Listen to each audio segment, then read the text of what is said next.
In 2015, the French company Alstom sold the world's largest nuclear steam turbine to General Electric. The French government controversially approved the sale, then spent nearly a decade trying to buy it back. In today's video, that time when France sold off the world's biggest nuclear steam turbine. Today's video is brought to you by the Asianometry Patreon. When we talk about nuclear energy, we usually focus on the nuclear reactor. Power plants have two sections. The reactor is in what we call the nuclear island.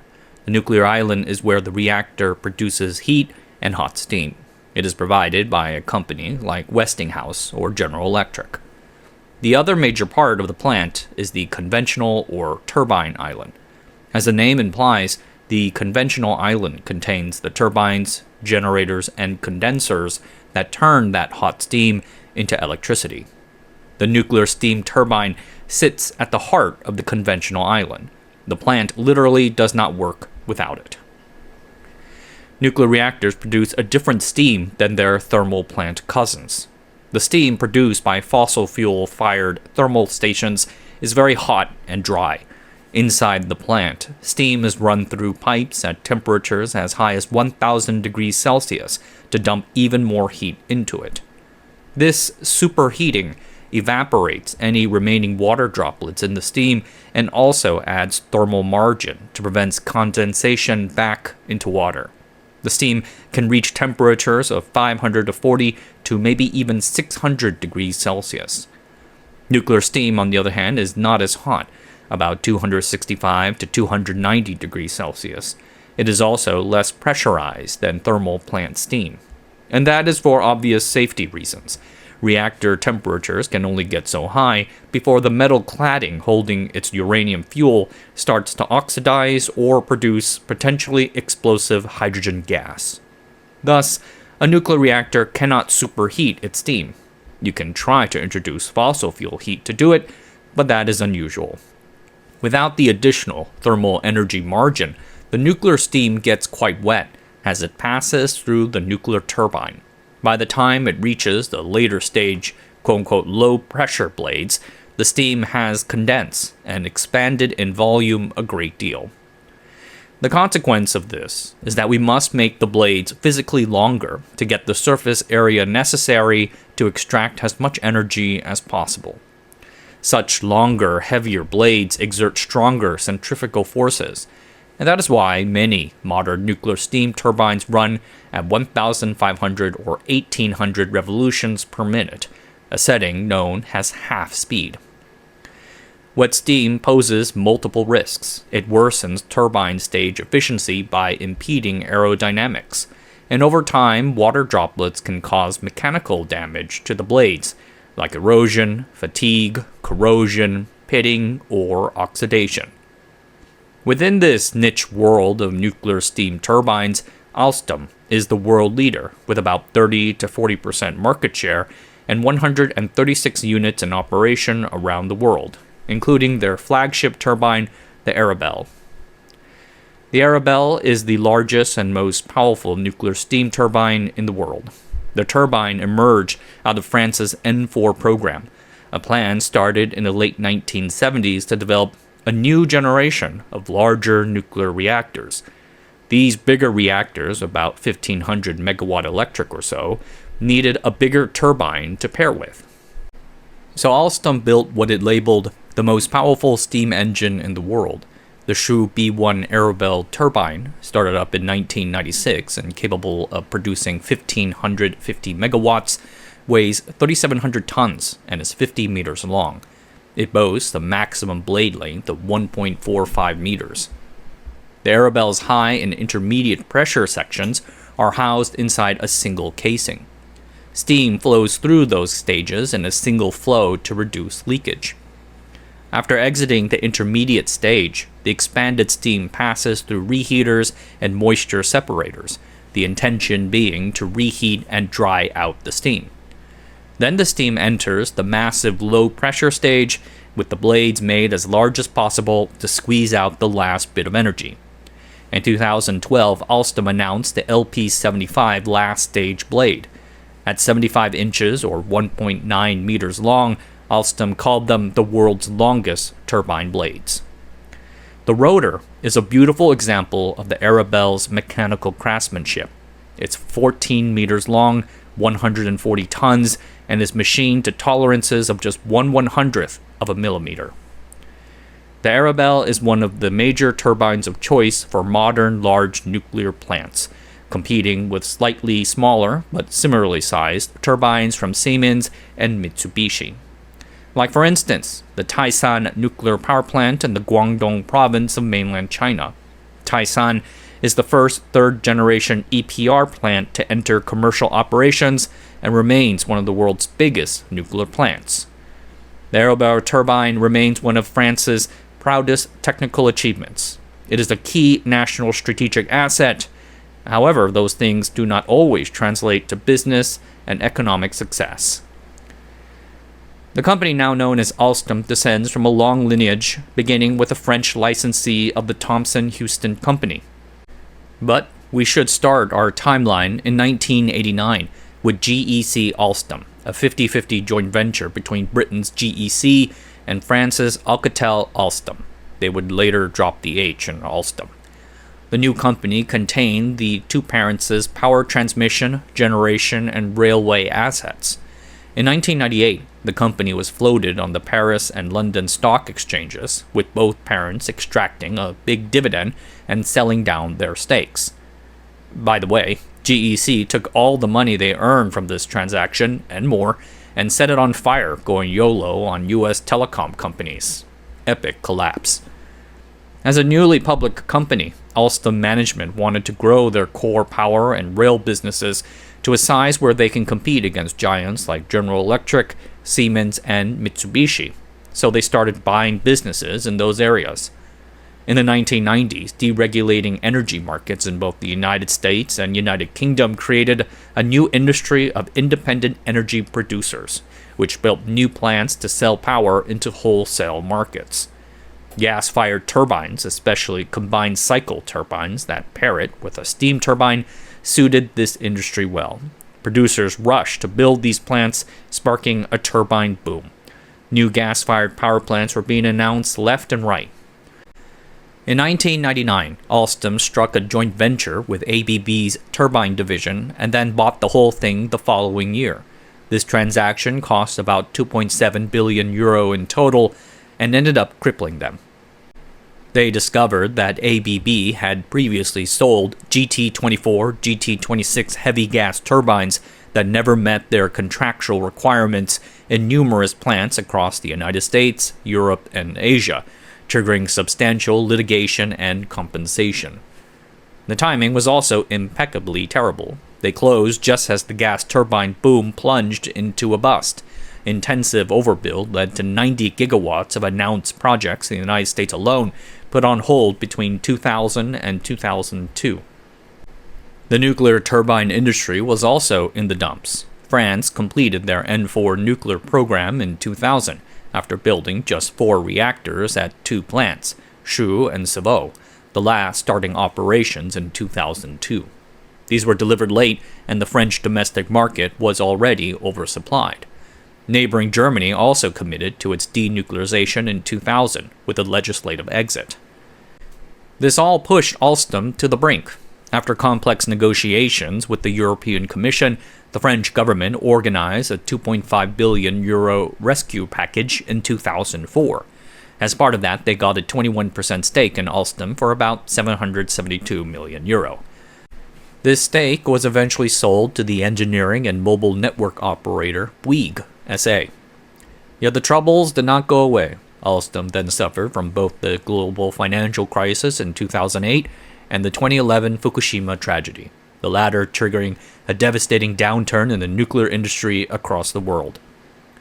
By 2014, most people acknowledged that Alstom had no path forward in its current state as an unwieldy, over-leveraged conglomerate. In the important gas-fired turbines market, Alstom was hopelessly behind.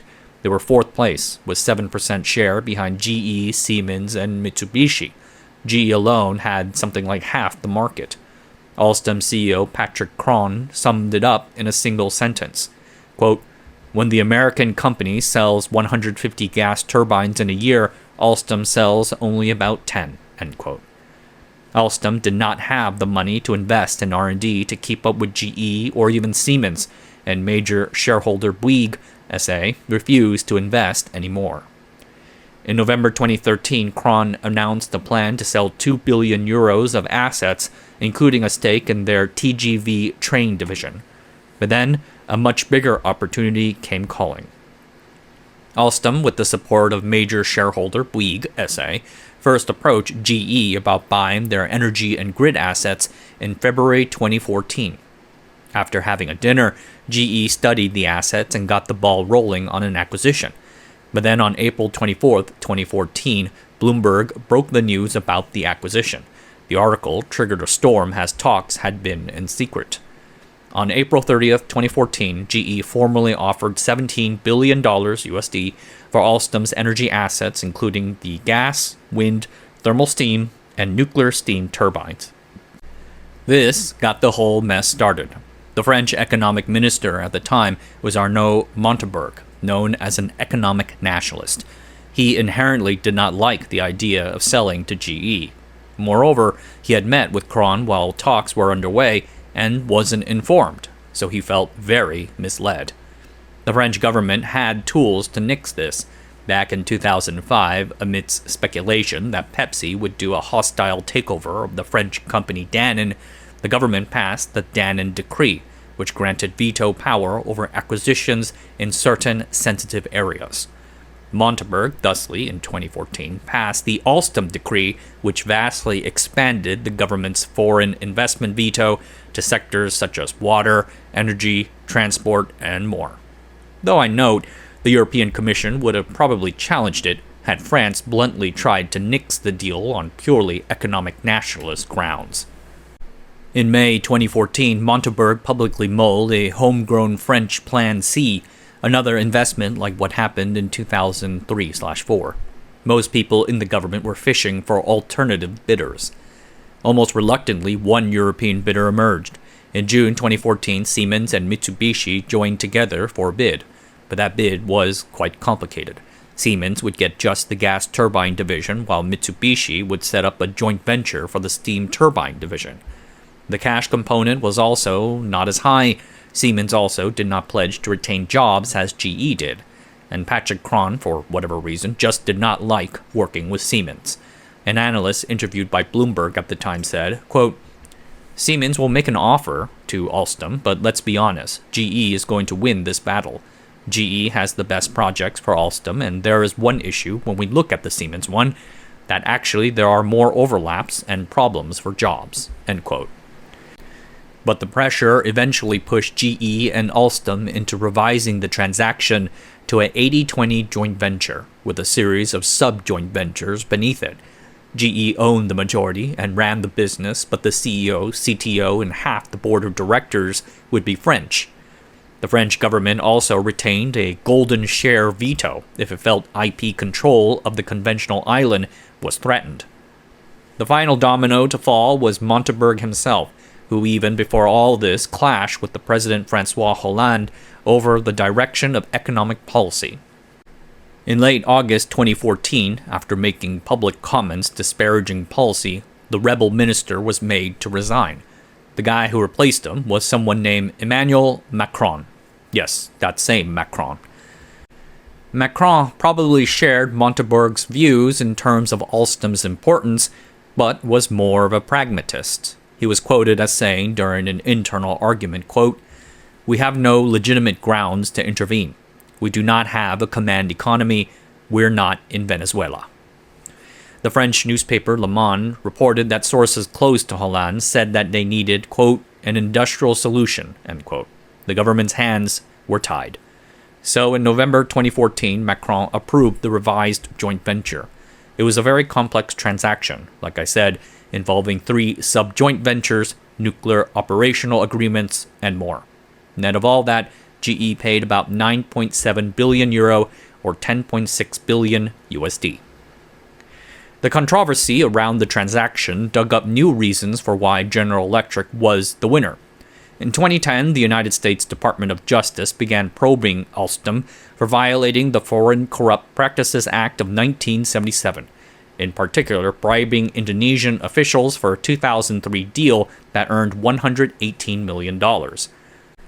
This law prohibits American citizens and companies from bribing foreign government officials for business gain. Yes, Alstom is a French company, but they do business in the United States and have securities that are listed in the US, so they see it as counting.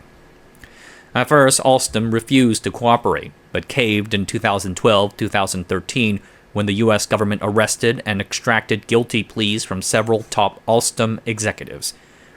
This included Frederic Pierucci, then VP of Global Boiler Sales. He was arrested in the United States and charged for signing off on payments to consultants used for channeling bribes.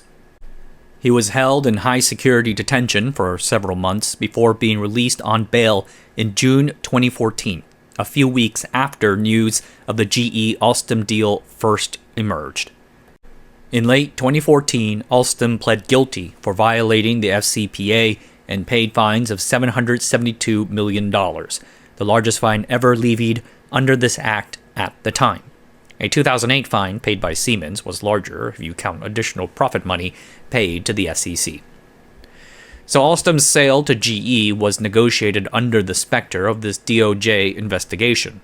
Critics have intimated that Alstom and its management were being forced into selling its energy business to the Americans to avoid legal persecution by the US government, or that the investigation had at least impacted their thinking somewhat. Macron himself testified as such to members of the French Parliament in March 2015, saying, quote, "Personally, I was indeed convinced myself of the causal link between this investigation and Mr. Cron's decision, but we have no proof." Pierucci later wrote a book titled American Trap, alleging that he had gotten caught up in an economic war by the United States to dismantle its economic competitors and maintain global corporate dominance. The book became quite popular in China, especially after the Huawei thing. For what it is worth, the DOJ's anti-corruption team chief, Daniel Kahn, denied this allegation, telling the BBC, quote, "We certainly didn't force Alstom to plead guilty in order to help out GE. That never entered into consideration," end quote. Alstom CEO Kron also denied them, dismissing it as conspiracy theories and insisting that the power assets were sold for business reasons only, saying, quote, "We absolutely did not make this transaction in response to any direct pressure on myself or anyone else." I don't think Kron needed such a stick. He believed that the market was at a high, and this was his only window to get a good sales price. Considering what happened next, you can argue that he made a savvy call economically. Jeffrey Immelt, who was GE's CEO at the time of the acquisition, bought the Alstom energy assets because he thought they were good assets. In his 2021 book, Hot Seat, Immelt wrote a fair bit about the Alstom deal, rightly recognizing that it is a key part of his legacy. He wrote that the deal was initiated within GE Power, and he then publicly backed it for a few reasons. First, it took a competitor off the field, and he thought that his team could integrate and run it better than how it was being run then. Second, Alstom had a profitable turbine service business, as well as a significant presence in wind and renewables turbines that GE did not have. That became a billion-dollar business for them later. And third, GE was then coming off a strong 2014 with nearly $110 billion in industrial revenue, 7% organic growth, and a very strong power generation business. Buying Alstom felt like a solid bet even if they had to overpay a little.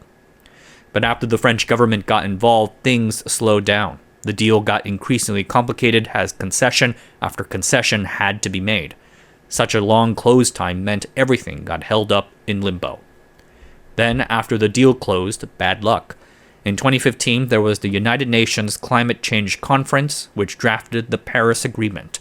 The agreement sought to coordinate a global pivot away from fossil fuels to limit global warming to below 2 degrees Celsius. This shift to renewables, along with a general oversupply situation, triggered a new downturn. In 2016, there were 181 gas-fired turbines larger than 100 megawatts sold. In 2017, that drastically fell to 122. GE sales declined in proportion. The downturn sucked, but Immelt insists that does not properly explain GE Power's downfall. GE survived plenty of downturns before. The difference this time was how it reacted. I'm reminded of this line from the movie Margin Call. The firm's CEO, played by the wonderful Jeremy Irons, says, "Do you care to know why I'm in this chair? Why I earn the big bucks? I'm here for one reason and one reason alone. I'm here to guess what the music might do a week, a month, a year from now." GE's leaders failed to hear that the music was ending and doubled down on thermal plants right into the downturn.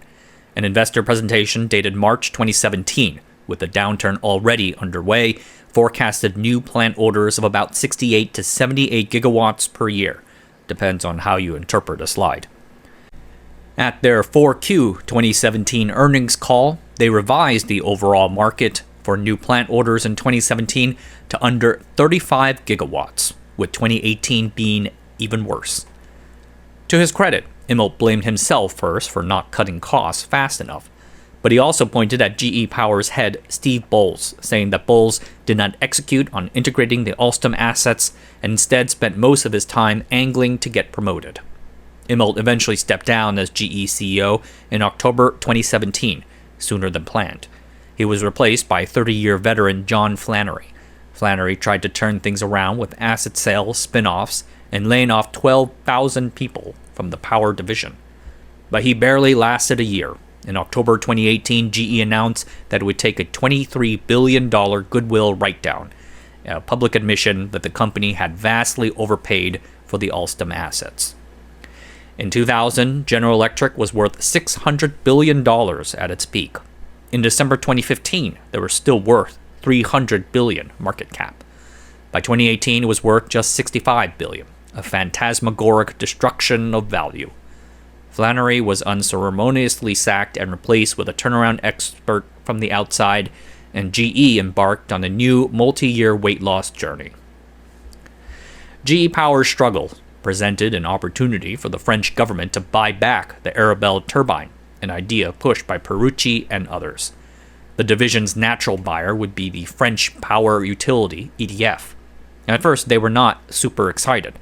They were a utility, after all, not a turbine maker, and their finances were already stretched.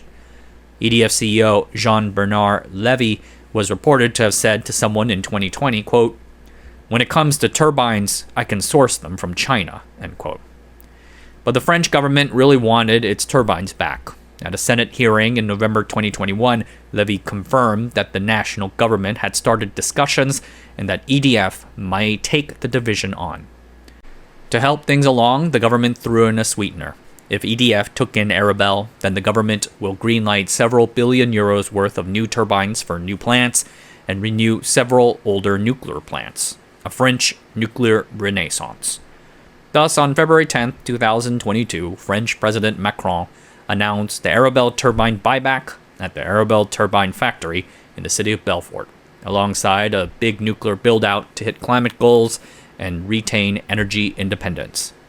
It was something of a redemption story. Macron, who years ago approved the turbine's sale to General Electric, now gets to bring it back, and with it rebuild France's once-stalled nuclear industry. Even so, the sale took about 2 years to negotiate and close, apparently due to geopolitical concerns. Arabel turbines were sold to Russia, and the US government was unsure about letting those go. But in the end, it closed, with GE being paid €175 million for the business whilst retaining certain IP assets. Now, things are much better for everyone. Well, almost everyone. In 2021, GE announced a split into 3 companies. The energy entity, GE Vernova, has been enjoying a massive gas turbine boom thanks to AI data centers. Their market cap, as of this writing, is $288 billion.